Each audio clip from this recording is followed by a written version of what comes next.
I always feel like somebody's watching me. But they don't have to be. Head over to nordvpn.com/TYT right now for 75% off of 3 years of military-grade encryption for up to 6 of your devices. And I promise I'll never sing again. A new study indicates that as many as 16,000 individuals living in red states could have basically continued living. The states could have saved their lives if the lawmakers within those states agreed to expand Medicaid under the Affordable Care Act. Now, there were a number of red states who decided, no, we're gonna be defiant and we're gonna reject federal money. And we will not expand Medicaid to help cover people living in poverty in our states. And so as a result, there were consequences. And this new study that was published in the National Bureau of Economic Research, and it was done by a team of researchers from the University of Michigan, found that quite a few people, not a few, thousands of people died as a result of this decision. The 22 mostly red states that refused to accept expansion starting in 2014 caused 15,600 unnecessary deaths among their residents. 14 states are still holding out on this federal money. They still refuse to expand Medicaid. Now, they're mostly in the deep South and some havens of warped concepts of freedom, such as Wyoming and South Dakota. That wording, by the way, comes from a column in the Los Angeles Times, and I want to give credit to the writer here because I think he did a great job and really did speak about this or write about this in a truthful, honest way with a lot of passion and conviction. Some states such as Maine and Louisiana adopted expansion more recently when they replaced GOP governors with Democrats. Coincidence. So no, but this is the power of elections. This is why voting does matter. Local elections matter, national elections matter. If you're governor, if you're in a deep red South, if you're in a deep South state, right? And you're in a red state that refuses to expand Medicaid, get active and vote these lawmakers out of office. Yeah. This is unacceptable. These deaths could have been prevented and they don't care. They decided, no, we're gonna go ahead and be incredibly defiant and we're gonna allow our own constituents to die as a result of it. Yeah, and the numbers are of course an underestimate because I think you said it was from 2014 and 2017, the study. Right. Well, it's been a couple more years. How many more people unfortunately lived in those states and had kidney failure or diabetes or God knows what that could have been treated, but the Republican governors did the fairly unprecedented move of saying no to this expansion.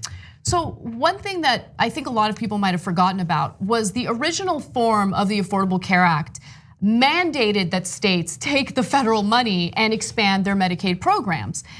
And then that was challenged in the courts. Like, Republican lawmakers felt so passionately about this and felt so strongly against expanding Medicaid in their states that they went to court and it went all the way to the Supreme Court. The expansion mandate was overturned by the US Supreme Court in a 2012 decision by Chief Justice John Roberts, possibly trying to strike a compromise that would allow him to uphold the constitutionality of the Affordable Care Act as a whole. Roberts made the expansion voluntary state by state. So that really did open the floodgates in the worst possible way, with many red states deciding that they were going to reject that money.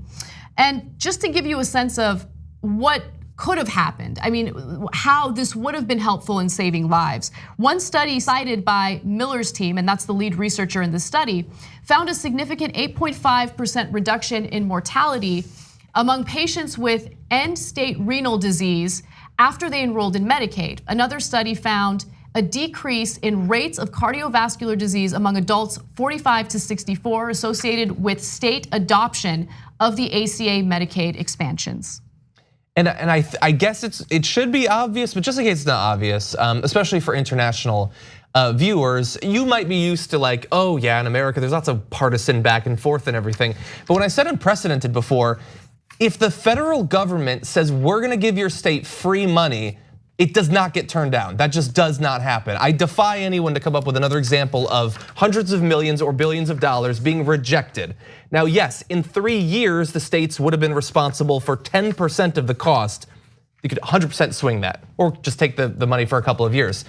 Not doing that it's one of the most partisan things I think I've ever seen, because the benefit is so high to be able to say, I brought in this money for you, vote for, they're willing to possibly jeopardize re-election to give a middle finger to Barack Obama. No, you're absolutely right. And what I also find fascinating is that when it comes to fear mongering about Americans dying, they love to exploit that issue, the death and the fear mongering, when it comes to migrants, right? Oh my God, we need to keep them out. They're dangerous, they're MS-13. Of course, it's demagoguing and complete and utter lies. Our lawmakers are killing us. Our lawmakers are making a conscious decision to let us die, right? And especially in red states, especially in the 14 states that have decided we're gonna continue rejecting this expansion of Medicaid. We're gonna reject the resources that would help keep people living in poverty in our states alive. Yeah, and the interesting thing too is, so when Roberts did that, he created a sort of natural experiment where we suddenly had, we were able to do an analysis state by state with some having the expansion, some not, and we showed how important it is for people who already have less resources in their everyday normal lives. To qualify for Medicaid, obviously you're gonna be on the lower end of the economic spectrum, how important it is for them to have health care. And so then once you've established that, it's easy to go one step farther and say, well then wouldn't it be much better for everyone to have access to health care? To have insurance? Maybe while the ACA obviously is preferable because the people in the states where they had access to it are having better outcomes, maybe if everybody had better care than that is available in the ACA, we'd get better benefits, but across the entirety of the country. I would argue most Americans don't even know about what's going on in these states. So this is a perfect opportunity just to kind of go back to, look, there's political strategy, there's policy, right? So we had a discussion about the policy, but just real quick, let's talk about political strategy. If I were a Democrat in Congress, I would not shut up about this, like nonstop.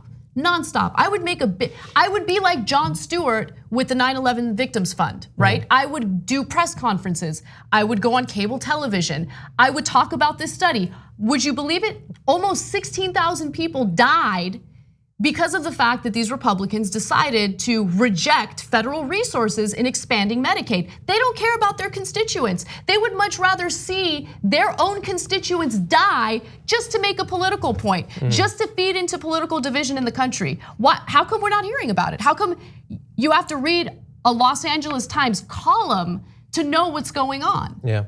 That's crazy. Yeah, I hope that would be effective, but we do have 2 senators who just voted against giving health care to the first responders and others who are willing to stonewall it for quite a while until it became a big national story. But that's so they're my shameless, point. they're shameless. No, but they're not necessarily. 2 still voted against it. No, you're right. But remember, McConnell, it appeared had no intention of even bringing that up. It seems to have worked on him, yes. It worked on him. Political pressure works. Democratic leadership should try it sometime. Well, hey, you made it this far. You must really like the Young Turks. Thank you. We really appreciate you. Now, another easy way to keep supporting us also helps keep your internet activities and data private, all with a push of the NordVPN app. Head to nordvpn.com/TYT right now for 75% off of your next 3 years.